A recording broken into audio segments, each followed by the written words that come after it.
중국에 선교 이렇게 지하교회 선교 이렇게 말씀을 전하시러 가시는 분 얘기 들으니까 아침부터 저녁까지 강의를 한다고 그러더라고요. 그래서 다 끝나고 이제 갈라 그러면 이렇게 보면서 그게 다예요?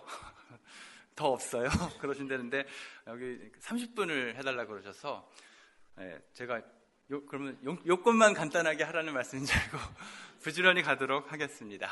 그래, 오늘 제가 맡은 주제는 아마 오늘과 내일 이어서 갈 것 같아요. 그래서 오늘 이제 내 삶의 자리에서 선교에 대해서 함께 생각해 봤으면 좋겠습니다.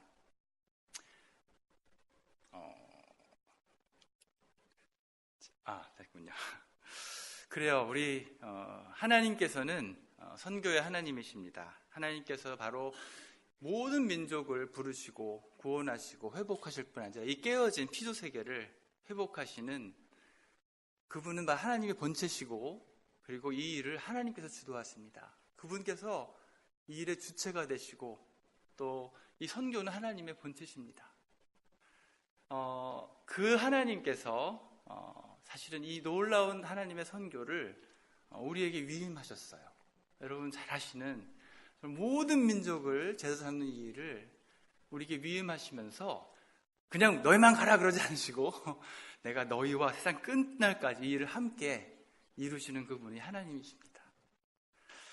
그래서 우리는 이 위대한 위임에 대해서 응답을 하는데, 그것이 사실은 선교적인 순종 그러죠. 그래서 이 위임에 우리는 이 명령에 어떻게 응답할 것인가에 이제 이슈가 있고, 이것은 굉장히 중요한 이슈입니다.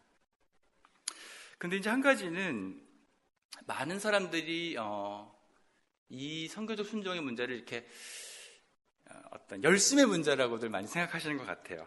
그래서 어떤 분은 이쪽에 굉장히 이제 모든 걸 헌신하신 분이 계시고, 이제 이 열심에 가장 이제 멀리 계신 분들이 이제 여기서 성신도로 계시는 분, 이렇게 스펙트럼으로 그래서 이것이 갈래 말래 얼마나 순종할 것인가의 문제로 많이 받아들이는 것 같아요.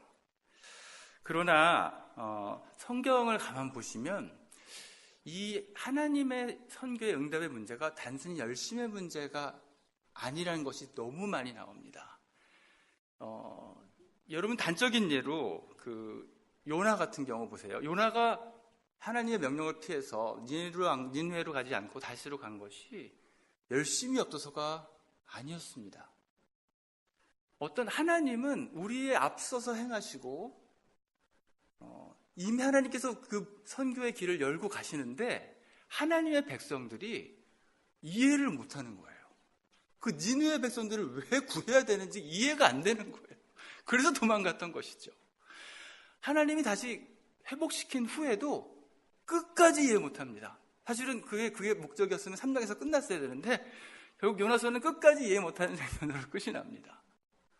그 정도로 예수님이 이 땅에 오셔서 새로운 하나님의 나라를 이루셨을 때 그것을 가장 정면에 나서서 박았던 사람들이 바로 이스라엘 백성들이었어요. 목이 고든 백성. 이것이 어떤 하느냐 안 하느냐의 문제보다 어떨 때는 하나님이 새로운 일을 여실 때 내가 어떻게 반응할 것인가의 문제. 내가 지금까지 했던 일을 내려놓고 하나님이 하시는 그 새로운 일들을 받아들이냐 안 받아들이냐. 이것이 선교의 순종에 있어서 굉장히 중요한 이슈이고, 사실은 이제 사도행전 10장에 정말 우리 초대교회가 너무나 아름다운 순종을 했던 모습이 나타납니다. 사실 이제 이 복음이 임하고 유다와 사마리아와 땅끝까지 이르러 내 증인이라고 말씀하셨어요. 그래서 복음이 예루살렘을 떠나서 막 증거되고 이제 모든 민족에게 복음이 전파되려고 하는 그때에 이 선교를 가로막는 것이 있었는데, 그것이 어떤 핍박이 아니라요, 그때 유대인 기독교인들이 갖고 있었던 이방인에 대한 생각이었습니다. 우리를 그렇게 괴롭히는 이방인들에 대한 미움과 증오와 그들은 하나님의 나라와 아무 관계가 없다는 그 관념 때문에, 오죽하면요 베드로가 한번 밥같이 먹는 것 때문에 동료 크리스천들한테 그것이 굉장히 꺼려되는 상황인 것처럼 그렇게 굉장히 이방인의 문제가 그렇게 쉬운 문제가 아니었어요. 그때 주님께서 베드로에게 보자기에 온갖 부정한 짐승이 있는 보자기를 보여주시면서 3번이나 저거 잡아먹으라. 절대 그럴 수 없습니다. 그렇게 불편한 일이었던 것이죠. 근데 주님이 뭐라고 선포하시냐면은 하나님께서 복음 안에서 깨끗게 하신 것을 네가 속되다 하지 말라. 이거 사실 이방인 선교에 대한 얘기였죠. 즉 무슨 얘기냐 하면 이 순종, 즉 하나님이 이제 새로 행하실 이 일에 대해서 정말 그 초대교회는 아름다운 순종을 해요. 저것을 가지고요 결국 초대교회는 순종을 해서 이방인들에게 복음을 전하게 됩니다. 안디옥 교회가 생기고 또 그 후에 교회에 몰려드는 그 이방인들, 로마인들이죠. 안식일도 함께 지낼 수 없는 그런 노예들이 있는 그런 분들을 위해서 그리스도 외에 모든 것을 다 내려놓기로 한 서신이 바로 여러분 잘 아시는 갈라디아서입니다. 그리스도의 중심성 외에는 모든 걸 내려놓기로까지 하신 굉장히 엄청난 선교적 순종을 했던 그 아름다운 기록이 있어요. 어떻게 그렇게 했는지 모르겠습니다. 그러나 그 뒤에는 어떤 것이 있냐면은 사실은 저것이 아직 그분들이 이해했던 그 복음이 예수님께서 오셔서 죽으시고 부활하셨지만 그 복음의 능력이 로마인들과 온 민족을 향하고 있던 사실을 모르고 있었던 것이었죠. 그러나 결국 이 순종을 통해서 그들이 알고 있었던 것보다 더 큰 복음을 깨닫게 되고 이 아름다운 순종을 거쳐서 온 로마 지역에 복음이 미치게 됩니다. 오늘 제가 왜 이 말씀으로 시작을 했냐면 이제 어쩌면 지금 일어나고 있는 상황이 비슷한 상황이 아닌가 생각이 들어서 이런 말씀을 드립니다.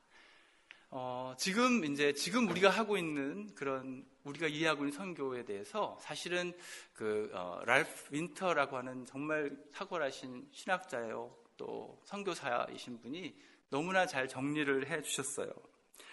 즉 지난 선교의 역사는 하나님께서 주도해 오셨는데 거의 한 400년을 주기로 해서 하나님께서 전혀 새로운 모습으로 진행을 해 오셨다고 하죠. 그래서 그때마다 이 하나님의 새로운 그 일에 순종했던 사람들에 의해서 선교는 놀랍게 진행되어 왔습니다. 특별히 우리가 알고 있는 지금 우리가 익숙한 선교의 모습은 바로 지난 400년 동안 1600년부터 시작해서 지금까지 향하고 있었던 그 땅끝 선교의 모습입니다. 즉 믿음도 정도 선교입니다. 오늘 잘 말씀해 주셨는데요.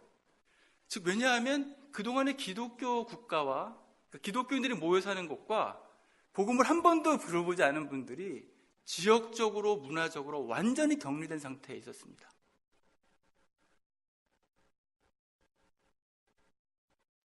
그럼 어떡하죠? 어떻게 하면 우리가 복음을 전할 수가 있겠습니까? 누군간 가야 되겠죠. 사실 그래서 그동안의 선교가 어떻게 진행이 됐었냐 하면 여러분 아시다시피 우리 형제 중에 정말 가장 베스트 오브 베스트를 세워서 정말 10년이 넘는 그런 훈련의 과정을 거쳐서 선교사로 보내고 파송을 하고 우리는 뒤에서 기도하고 돕는 그런 선교 구조들이 지금까지 진행이 되어 왔고요. 그것을 지원하는 많은 선교 단체들과 이렇게 선교들이 진행되어 왔습니다.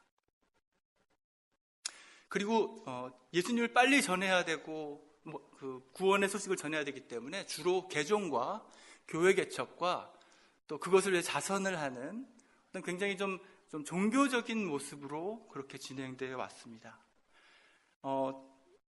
그래도 한 10년 전만 해도 1700개의 믿음 종족이 있었는데 지금 그래도 8000개? 놀라운 정말 성과를 이루었고요. 그 대표적인 수혜자는 사실 한국입니다. 조선, 듣도 보도 못한 나라.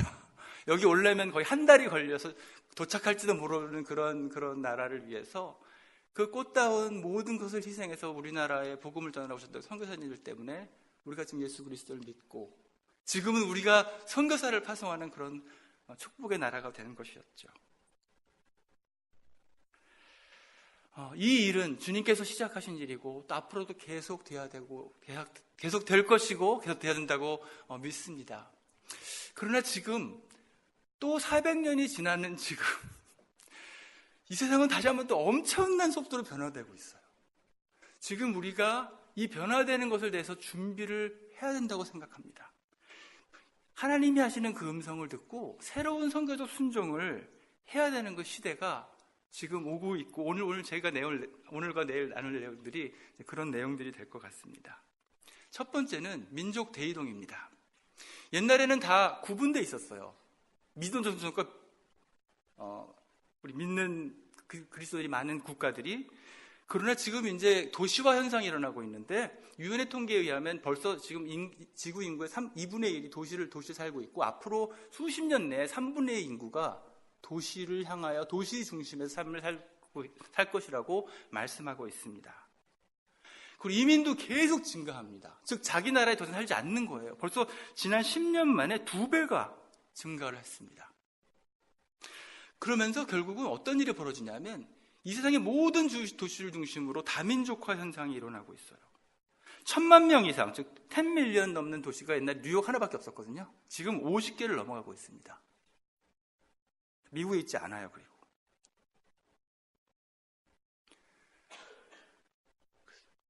한국도 예외가 아니죠. 한국도 최근에 통계에 의하면 200개 국가에서 온 300만 명이 거주하고 있어요. 제가 유학 올 때만 해도 그런 일 없었거든요. 1%도 안 됐었어요. 근데 지금은 한국도 다민족화되고 있습니다. 미돈도 종족들이 움직이고 있어요. 물론 아직도 찾아가야 돼. 아직 전기도 안 들어온 것도 많이 있지만 그러나 지금 그와 동시에 전 민족들이 움직이면서 도시를 중심으로 살고 있습니다. 그리고 이상하게 도시 안에서 복잡한 문화권의 그룹들을 계속 만들어냅니다. 한 번도 들어보지 못한 짬뽕 문화와 어떤 직종은 크리스찬 0% 이런 직종, 어떤 주거지역, 저희 살고 있는 벌티모어 어떤 지역은 경찰도 포기한 동네가 있어요. 거기는 또 아주 이상하게 보기 힘든 지옥 같은 그런 곳이 우리 도시 안에 존재합니다.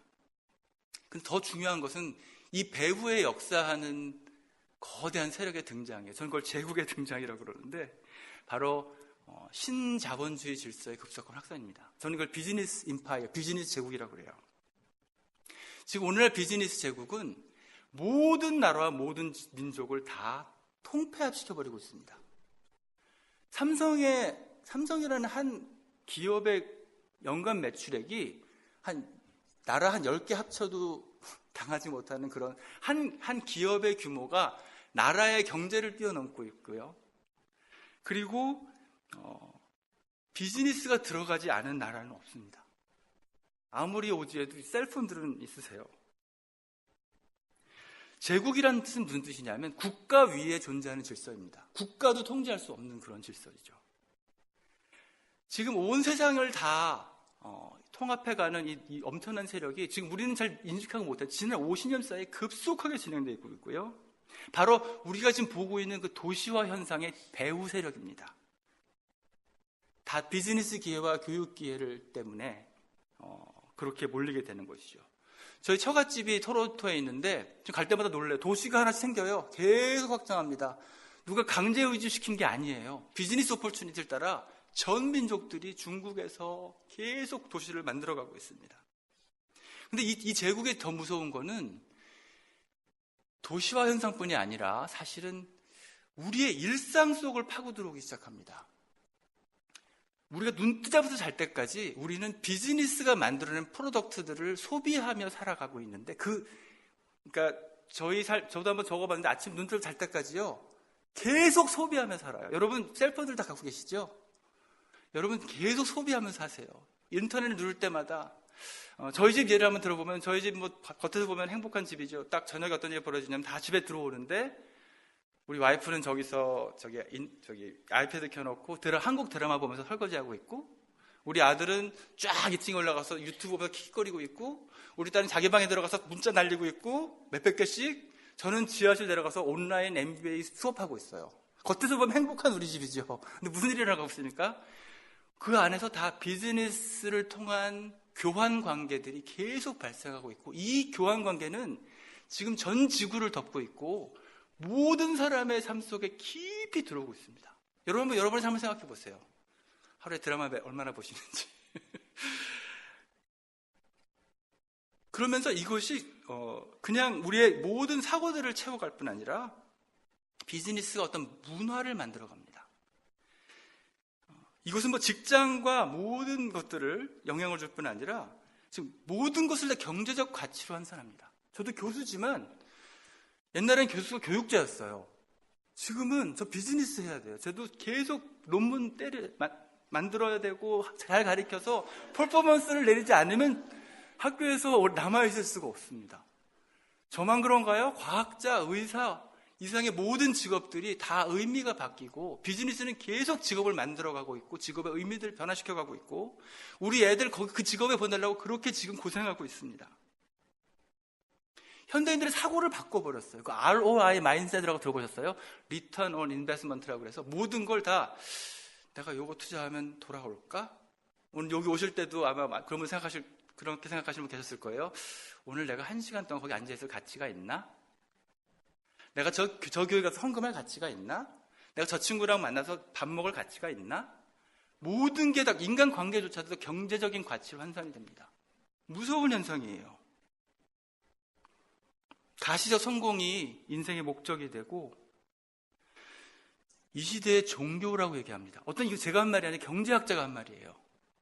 지금 이 미국을 다스리는 실제적인 종교는 기독교가 아니고 어떤 종교도 아니고 이카노믹스라고 그랬어요. 우리의 모든 선택을 결정하는 실질적인 종교가 돼서 우리를 공격하고 있습니다. 그래서 여러분 제가 뉴욕이거든요. 뉴욕을 가든지 터키 이스탄불입니다. 상하이를 가든지 비슷하게 살아요. 사람만 바뀌었지. 이 제국은 로마 제국보다 더 강력하게 지금 전 세계를 움직이고 있어요. 모든 사람 모든 영역에 영향을 주고 있고요. 모든 지역으로 땅끝까지 갑니다. 사실 성경의 땅끝이란 말이 로마 제국에서 나온 말입니다. 도시를 일으키고 사람들을 도시로 움직이고 비슷한 라이프 스타일을 살게 합니다. 이 제국이 무서운 것은 신앙을 세속화시켜요. 즉 이제 모든 걸 다 보이는 것대로 살기 때문에 사실 신앙은 믿음의 삶은 보이지 않는 것을 믿는 것입니다. 믿음으로 살 기회를 원천봉쇄 당합니다. 궁금한 거 있으면 구글 찾아보면 나오고 길 잃어버리면 GPS 가르쳐주고 점점 이렇게 우리 예수 믿는다는 것이 주일날 이렇게 도장 찍는 일로 변해가고 있어요. 우리의 일상은 다 다른 것들로 채워지고 있습니다. 그걸 신앙의 주변화라고 해요. 그러니까 교회 다닌다고 너무 좋아할 일이 아니라 교회는 다니는데 믿음의 삶은 증발합니다. 후방이 무너지고 있어요. 복음이 전파된 후에 복음화가 돼야 그 복음 전파가 의미가 있지 지금 복음이 지나갔던 모든 나라들 한번 보십시오. 미국은 어떻고 프랑스 비참합니다. 후방이 무너지고 있어요. 영향력을 상실하고 있고 그러면서 도시 안에는 복잡한 일들이 벌어지고 있습니다. 여러분이 사는 그 주거 지역에 아무나 살 수 없어요. 여러분 인텔 아무나 갈 수 있나요? 거기는요 어떤 사람밖에 못 가요. 어떤 사람밖에 못 살아요. 그리고 그 지역에는 아무도 크리스찬이 없어요. 한번 생각해 보세요. 그런 상황. 점점 이상한 다른 미존도 종족들을 그런 상황들을 만들어가고 있고요. 선교지도 재밌어요. 선교지도 가시면요 더 이상 이제 순수한 그런 미존도 종족을 기다리는 게 아니라 코카콜라 문화와 짬뽕이 된 문화들이 존재합니다. 하이티 같은 경우는요 하도 퍼져가지고 돈맛들을 아셔갖고 굉장히 이상한 상황들이 벌어지고 있습니다. 아까 그 템포리 윈도우 거기는요 가난과 사회적, 경제적, 종교적이 다 이렇게 서로 뒤엉켜서 지금까지 한 번도 존재하지 않은 강력한 선교적 장벽으로 그렇게 우리가 다가오고 있습니다. 제가 좀 이것을 그림으로 설명해 보려고 한번 해보니까 어떻게 하는지 보세요.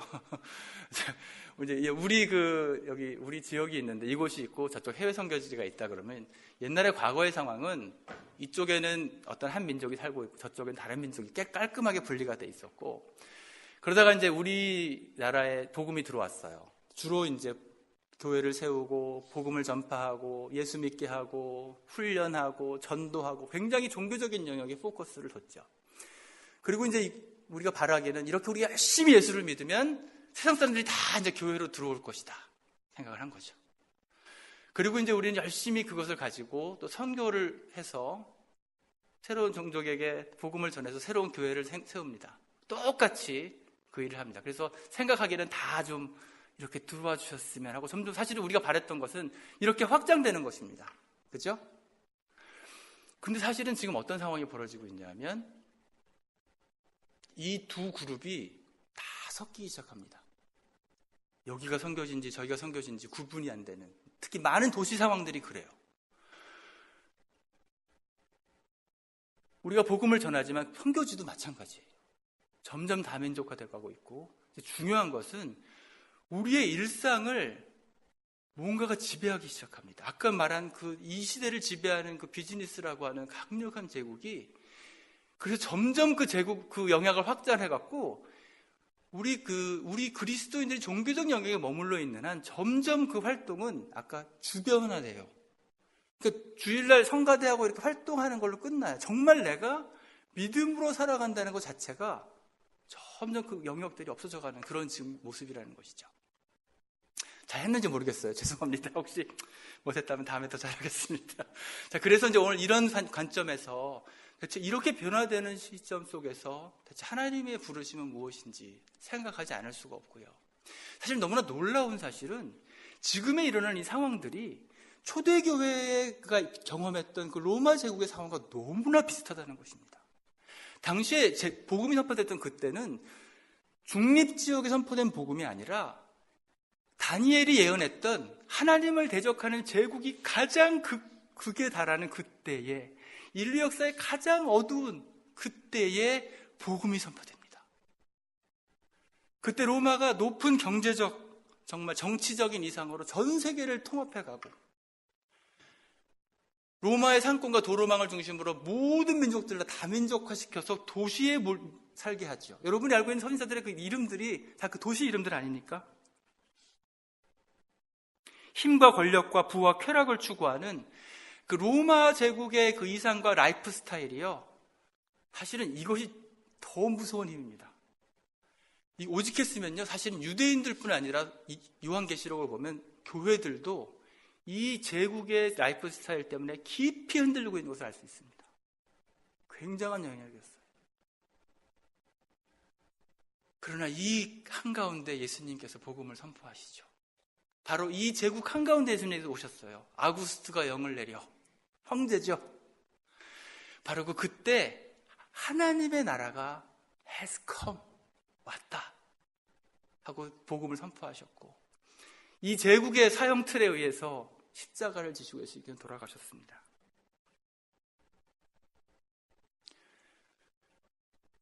근데 이 놀라운 선교적 순종을 초대교회가 감당을 합니다. 이 세속주의 제국이 강력하게 역사하는 그때에 어떻게 초대교회는 이 부르심을 순종했을까요? 이게 사실 사회학적 미스터리라고 그래요.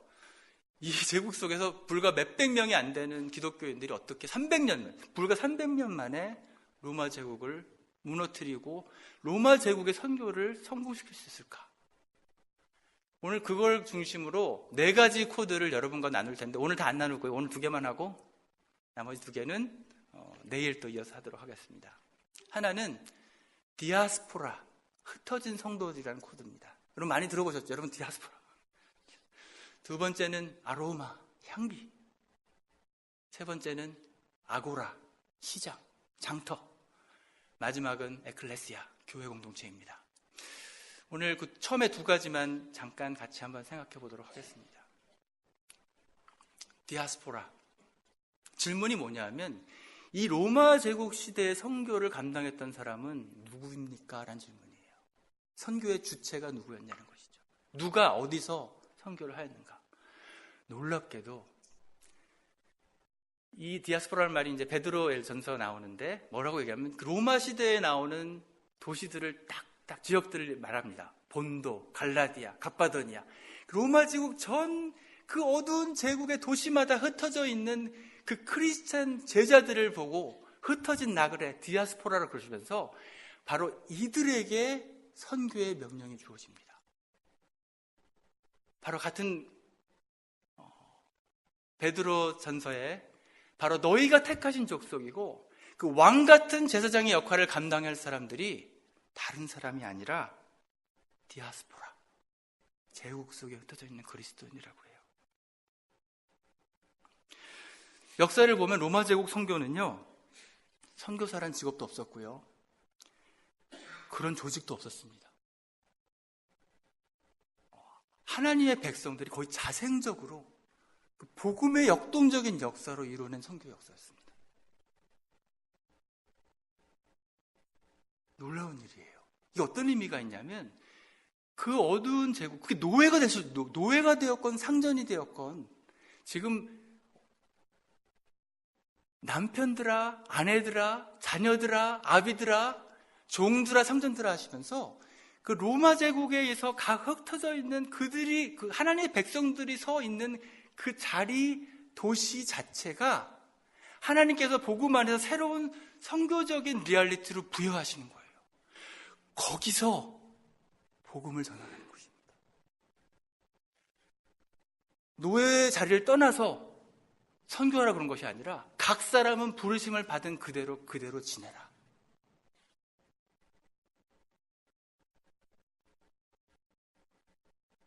그리고 그곳에서 뭐라 그러시냐 하면, 새로운 선교적 사명을 사는데, 종들아 두려워하고 떨며 성실한 마음으로 육체의 상전에게 순종하여 그리스도께 하듯하라. 바로 거기서 너는 주님을 섬기느니라. 그래요.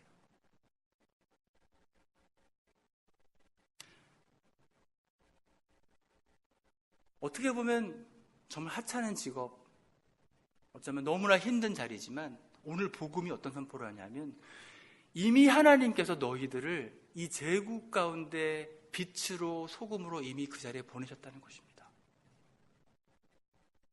사실 이거는 이제 오늘 만일 우리가 살고 있는 이 시대가 그 강력한 비즈니스 제국, 그 어두운 다시 하나님을 향해 높아진 돈을 숭배하는 이 비즈니스 제국이 이 땅의 어두운 제2의 로마 제국이라면, 여러분의 직업과 여러분이 지금 사회적으로, 경제적으로, 가정적으로 있는 그 자리가 흩어진 나그네, 새로운 선교적 부르심이 거길 비친다는 것입니다. 돌아보면 저도 예수님 안 믿는 사람이었어요. 불교 집안에 자랐고요. 전 돌아보면 하나님이 저를 제 가정에 선교사로 보내셨어요. 전 고등학교 때 그냥 어느 날 교회 걸어가라고 저는 버스 내서 그냥 쫙 교회로 걸어서 예수님을 믿게 됐어요. 웃기죠? 그런 사람들 다 있네. 그래서 근데 알고 보니까 저희 할머니, 외할머니랑 함께 자랐는데, 외할머니는 일제시대 때 올건 배우기 싶어서 교회를 다니기 시작하셨어요. 그 옛날에 세례까지 받으셨어요. 그런데 할머니의 어머님이 너무나 독실하게 불교를 믿으셔서 접으시고 불교 신자가 되신 거예요. 근데 하나님께서 그 딸을 가만 놔두셨겠어요? 많은 고난이 있었어요. 자기 딸도 죽고 모든 재산 다 없어지고, 그래서 저희 어머니, 외딸 어머니와 함께 살 수밖에 없었어요. 그래서 제가 태어났을 때 저는 외할머니와 함께 살았죠. 하나님께서 이 할머니를 추적하셔서 저를 통해서, 사실 할머니가 나중에 이제 맨날 불공들이신 분이 갑자기 교회를 다니게 되셨는데, 이유는 딱 하나였어요. 제가 얼마나 이렇게 예수님을 신실하게 믿는 걸 보고서는 내가 불교 믿고 죽으면 명구가 얼마나 마음 아파할까, 그 이유로 바꾸셨어요. 제가 전도를 세게 한 것도 아니었고요. 근데 하나님께서 선교적으로 바라보면요, 하나님께서 저를 우리 가정에 보내셔서 그 한 불교 신자의 딸을 저를 통해 찾으시는 하나님. 우리 아버님은요, 정말 피난 시절에 고생 많이 하시고, 그때 기독교인들을 보시고 사실은 소망을 가지셨어요. 그때 뭐라 그러시냐면, 그때 우리나라 기독교인들은 달랐다 그러셨어요. 그들은 우리 이 사회의 소망이었고, 나도 정말 예수는 안 믿었지만 나도 저렇게 살고 싶었던 사람 중에 하나였대요. 근데 우리 가문의 어떤 분이 선산을 안 지키기 위해서 교회 장로가 되시면서 선산을 다 회파시켜 버리셨어요. 그러니까 그것 때문에 이제 아버님은 이제 기독교를 향한 그 분노를 가지고 평생을, 그러고 이제 그 다음부터 무너지는 기독교를 보면서 기독교인들의 욕만 하시고 그러셨어요. 하나님은 저를 저희 아버님께 보내셨어요. 아버님의 불평을 20년을 들어드리고 맞장구 쳐드리고, 맞아요 그러면서 함께 물론 이제 우리 어머님이 찬물을 끼얹지 이제 와가지고 당신 혼자 치웠다 그러시고 작업해 놓으면 꼭 그러시고. 근데 어쨌든 결국은 그 아버님이 세례 받으시고 크리스찬이 되시고, 제가 있는 그 관계 속에 하나님이 이미 선교적 부르심이 있었던 사실을 전 뒤늦게 알게 됐어요. 그리고 그것은 제가 뭐 전도를 잘해서가 아니라 아까 죽게 하듯 두려움 가운데 하나님을 신실하게 섬기는 그 예배자의 모습처럼 파워풀한 증거는 없습니다. 그 증거는 제가 다녔던 휘문고등학교에서도 계속돼요. 하나님 저를 휘문고등학교에도 보내셨고, 제 대학교에서도 보내셨고, 저 휘문 나오는 계세요? 대학원 그 연구실에도 보내셨고, 저를 보스턴에 보내셨고, 지금은 메릴랜드에 보내셨습니다. 제가 있는 디파트먼트는 다 열방이에요. 그런 열방이 없어요. 세계 각국에서 온 사람 다. 제가 이제 한 번은 깜짝 놀란 게, 저희 장인어른이 중국 선교사셨거든요. 옛날에 그 중국 사람 만나기 위해서 온 가족 다 밴쿠버로 이민 왔어요. 중국에 들어가기 위해서. 그때는 한중수교가 매개지기 전이었기 때문에. 근데 제가 오늘 학교 딱 들어가 봤는데요. 사실은 저희 학교도 비즈니스를 하다 보니까 어떤 프로그램을 해야 돈을 벌까 하다가 마스터 프로그램을 하나 만들었는데 600명 정원에 590명이 중국 사람이었어요. 딱 들어갔는데 완전히 중국 사람인 거예요. 그래가지고 와우! 우리 장인어른은 중국 사람 만나러 그 먼 여기 밴쿠버까지 돌아 들어가셨는데 600명이 그런 상황들이 있습니다. 하나님은 지금 저를 어떤 느낌이냐면 열방 가운데 세우셨어요. 그들은 내가 어떤 사람인지, 내가 뭘 믿는 사람인지 날마다 저를 보고 있어요. 내가 만민 중에 주께 감사하며, 이미 어쩌면 여러분이 있는 그 자리, 여러분이 있는 사회적, 가정적 그 모든 자리를 오늘 이 복음이 말하는 선교적 관점에서 바라볼 때 하나님 어쩌면 여러분을 그곳에 보내셨어요. 그것이 아무리 힘든 자리를 할지라도.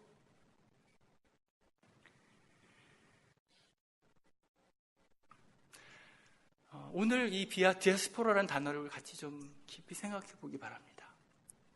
이 하나님을 대적하게 높아진 강력한 비즈니스 제국 안에서 한국에 보니까 그런 말이 있더라고요. 입금되면 다 된다. 진짜로 왜 한국이 제가 한번 한국에 들어간 분 얘기 들어봤는데 세상에 이런 자본주의나 국가는 처음 봤다고 그래요. 입금되면 다 된다. 근데 여러분, 예배란 단어의 뜻이 worthship입니다. 가치의 선포예요. 예배는 종교적인 얘기 이전에 하나님께 가장 큰 가치를 두는 것, 그것이 예배입니다. 입금되면 다 되는 그때에 우리는 하나님 때문에 입금돼도 안 되는 게 있고 입금이 안 돼도 해야 되는 일이 있잖아요. 바로 그런 예배를 통해서 복음은 선포됩니다. 오늘 여러분 포틀랜드의 이 자리에 우연히 존재하는 것일까요? 여러분 이 자리에 있는 인텔, 나이키, 이곳에서 자영업을 하시건 작은 가정을 보내셨건 오늘 디아스포라, 흩어진 나그네들, 이 어두운 제국 가운데 이 땅을 비칠 선교적 주역으로 하나님 부르신다면 어떡하시겠습니까? 이거 굉장히 심각한 일이에요. 사실 이건 다시 복음의 이해가 필요해요. 여러분을 세상에 보내셨고, 그리고 놀라운 일은 오늘 아까 처음에 읽어드린 본문처럼 그리스도의 복음은 종교적인 영역에서 끝나지 않습니다. 그리스도 안에서 모든 걸 통일하게 하시는 분이 하나님이시고 바로 우리 복음은 그런 능력의 복음입니다. 절대로 교회 밤장 안에 머물지 않습니다.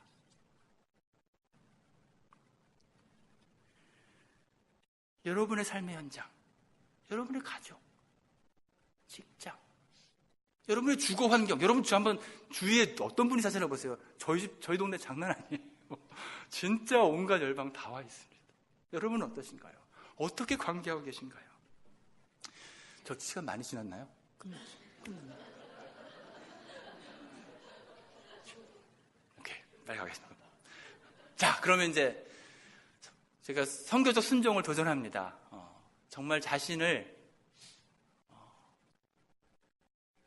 보내는 선교사도 좋지만 세컨더리 주역이 아니라 진짜 나를 오늘 이 어두운 제국 가운데 선교의 그 주역으로 부르시는 그것을 정말 믿음으로 받아들이실 수 있습니까? 아무리 힘든 자리라도. 나의 삶 전 삶의 영역에서 교회뿐 아니라 직장과 가정과 그 많은 사회관계 속에서 난 정말 하나님을 예배하며 복음을 증거하고 있습니까? 두 번째 키워드, 아로마, 향기입니다. 질문은 이것입니다. 이 제국 속에서 어떻게 복음이 증거되는가라는 거예요. 왜냐하면 우리가 그동안 배운 복음 증거가 좀 이렇게 추수 때를, 그러니까 항상 믿음자 정도도 그렇고 하나님께 여세요 마음을. 그래서 그냥 복음을 전하고 결신하고 구원받고 정말 그런 일들이 우리 정말 특히 우리 70년대 한국도 그렇고 저도 근데 중국에 갔더니 정말 추수 때예요. 그냥 오세요. 복음 전하면 믿으시고. 근데 이 도시는 완전히 반대 일이 벌어집니다. 땅이 황무하였더라. 딱 그거예요. 그 똑같은 중국인데 상하이와 중국은 완전히 180도가 다릅니다. 도시가 사람들의 영성을 그렇게 다 황폐화시켜버려요. 왜냐하면 이미 우상들이 다 진을 치고 있기 때문에 그래요. 그리스도의 영광을 가리고 있어요. 그러니까 사실 우리가 요즘 도시 상황에서 전도하기 힘든 이유가 그거예요. 안 되니까 이제 저기 하나를 앞에 쓰는 수밖에 없어요. 왜냐하면 그냥 드리고 나머지 알아서 이렇게 하는 거 사실은 진짜 지금 현대인들의 삶 속에 우리가 복음으로 브레이크스루 할 수 있습니까? 근데 사실 신약 성경을 잘 읽어보시면 신약 성경에 특히 이제 전반부는 유대인 상황이라서 막 담대하게 복음을 전했지만 특히 이제 사도 바울과 베드로 나중에 핍박이 시작되는 뒤로 가시면 가실수록 우리의 복음 전파를 어떻게 하냐면 빛, 소금, 그리스도의 편지, 오늘 이제 제가 아로마라고 했지만 그리스도의 향기라고 그래요. 어떻게 하냐면 항상 우리를 그리스도 안에서 이기게 하시고 우리로 말미암아 각 처에서 every place, 각 처에서 그리스도를 아는 향기, 아로마를 나타내시는 하나님께 감사하노니 뭐라고 하냐면 우리는 이 향기가 구원받은 자들에게 나타나고 망하는 자들에게 나타나는데 그리스도의 향기라고 얘기하고 있어요. 향기가 뭐죠? 이렇게 전체적으로 느껴진다는 거예요. 물론 말로도 느껴지겠지만 총체적으로 느껴진다는 거예요. 보이지도 들리지도 않는데 감지되고 영향을 줍니다. 그리고 억지로 내는 겁니다. 향기 짜내고 막 그러는 게 아니라 그냥 나는 거예요. 막 향기 악취는 가리고 싶어도 다 나잖아요. 사실은 우리가 이제 어떤 상황에 직면했냐면 이 복음의 총체성을 이해할 필요가 있습니다. 복음은 총체적으로 드러납니다. 말뿐 아니라 행위와 삶과 전 삶의 영역으로 드러나는 것이 복음이에요. 예수님께서 전파했다는 그 복음을 전파했다. 이것이 여러분 케이루소라는 헬라어 말이 쓰였는데 이 단어는 왕의 사자가 왕의 명령을 전달하는데 그냥 말로만 전달하는 것이 아니라 그 사신들이 왕의 위엄을 드러내는 그 총체적인 선포입니다. 예수님도 복음을 전하셨을 때 그냥 강단에 설교만 하신 것이 아니라 그의 말에 권위가 있으셨고 하나님 말씀이 선포될 때 그 선포가 직접 나타나는 총체적인 선포를 하셨습니다. 그를 말과 일에 능한 선지자였다고 말하고 있죠. 이것이 특히 다국적 다문화 상황에서 굉장히 중요합니다. 왜냐하면은 다른 문화와 논리 속에 살고 있었던 사람들이라 갖고 이 논리와 설득이 힘들어요. 불편해합니다. 그 내용과 상관없어요. 내용과 상관없이 특히 종교적인 신념을 나눌 때는 굉장히 퍼스널한 릴레이션십을 요구합니다. 그 릴레이션십 없이 들어가면요, 지금 특히 많은 현대인들은 그 자체가 오펜드가 됩니다. 우리만 그런가요? 당시 로마 시대는 더 했겠죠. 특히 상대방이 누군지 모르는 거예요. 옛날에는 우리 시골에는 뭐 개똥이 말똥이 다 서로 알았는데 이제는 이 사람이 어디서 온 사람인지 알 수가 없는 거예요. 서로 신뢰가 없는 상태인 것이죠.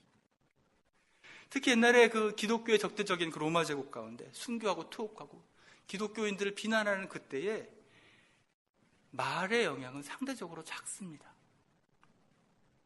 지금도 미국이 복음 전도를 금지했죠. 한국은 기독교가 개독교가 된 지 오래됐고, 자, 이런 상황 가운데 한번 이제 제가 어떤 청년이랑 점심을 먹는데 청년이 그러더라고요. 자기 이제 더 이상 직장에서 전도를 할 수 없기 때문에 나는 왜 직장을 다니는지 이유를 모르겠다 그러더라고요. 제가 what? 그러면서 첫째, 직장 다니는 이유가 오직 그건가요? 둘째, 복음을 어떻게 그것 말고는 복음 전하는 방법이 없을까요?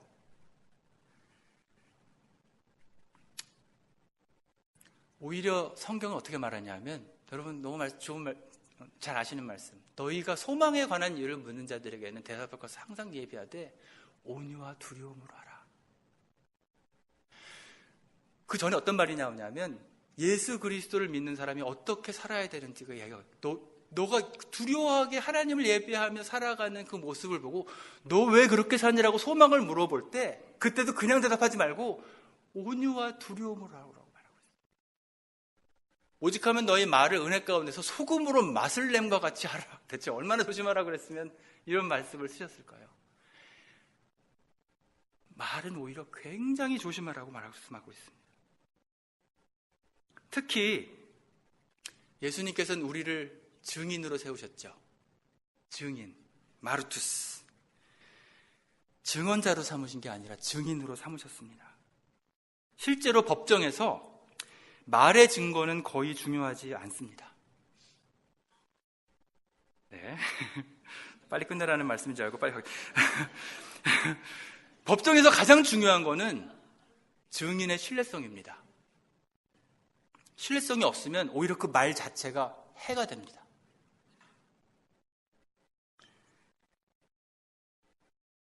사실 우리 너무나 많은 신뢰를 잃어버렸어요. 저 요즘 솔직히 지난달만 해도요, 제가 저희 교회에서 기독교인끼리 사기친 일을 4번 들었어요.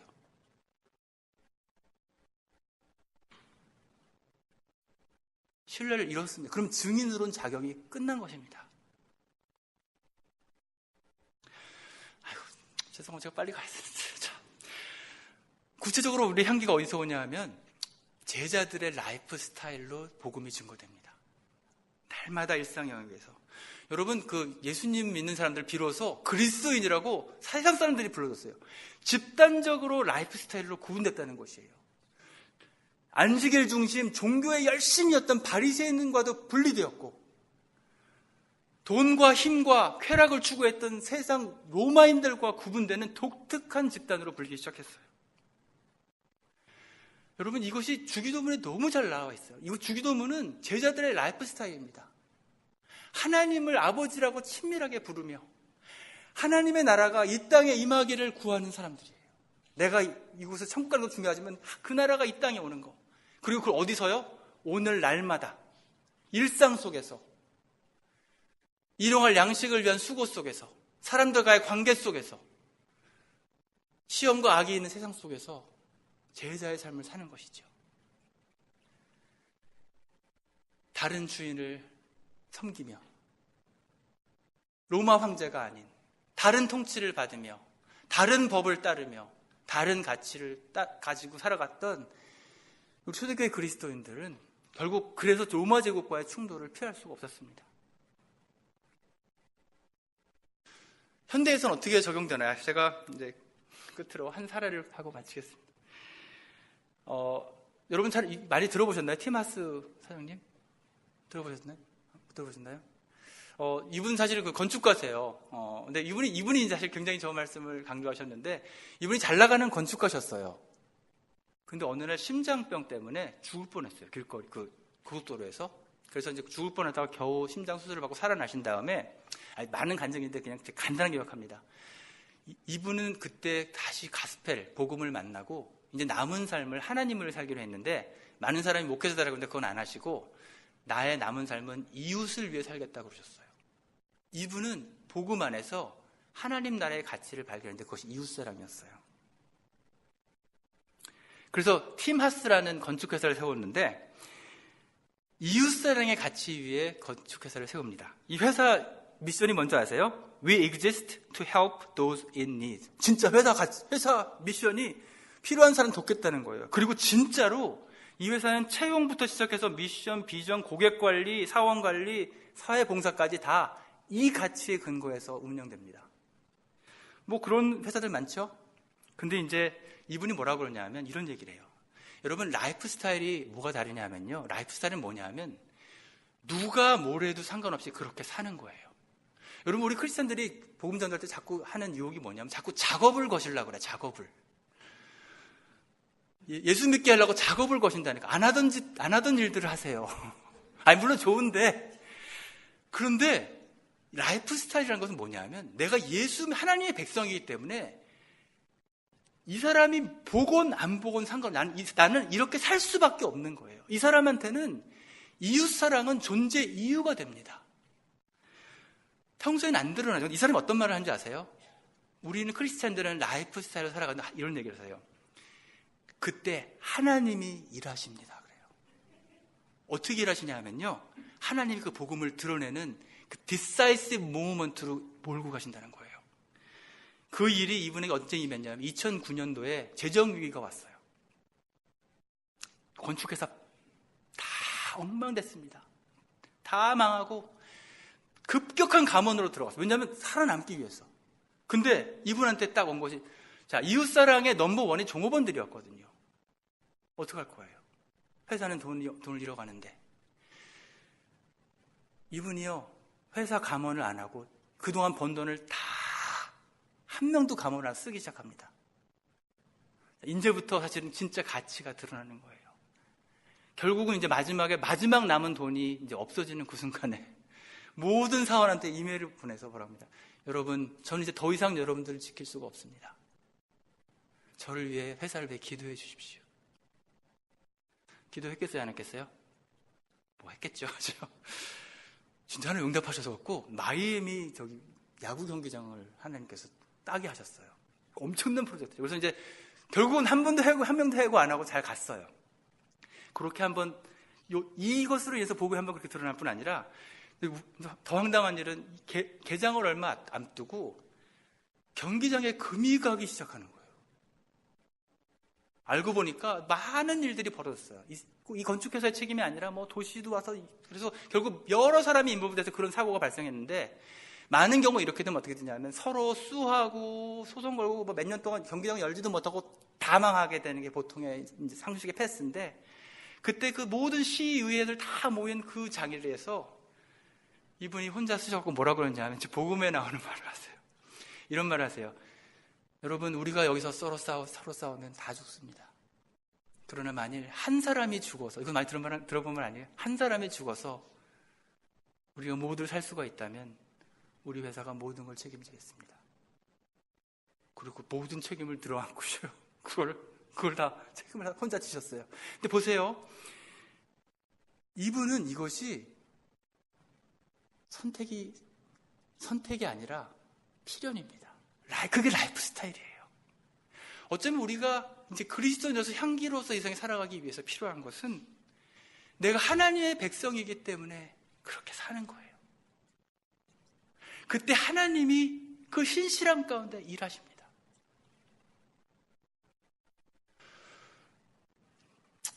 우리의 복음은 우리를 천국에 보낼 뿐 아니라 그 나라를 이 땅에 오게 하는 복음입니다. 아무리 어려운 현실 가운데도, 그래서 항상 기뻐하고 쉬지 말고 기도하고 범사에 감사하게 할 수 있는 그 초대교회 우리 성도들이 살아갔던 라이프 스타일을 살아낼 수 있는 복음입니다. 그곳에 우리 복음이 선포되기를 바라고요. 마지막 우리 선교적도 순종의 도전을 하면 당신의 일상 속에서 정말 우리는 신뢰받는 증인으로 복음을 말뿐 아니라 삶으로 증거하고 있습니까? 당신의 믿음은 매일의 일상에서 어떠한 제자의 라이프 스타일로 드러나고 있습니까? 교회 가시는 거 말고 일상에서. 오늘 이런 좀 선교적인 성찬들을 하면서 너무 길어서 죄송합니다. 나머지는 내일 또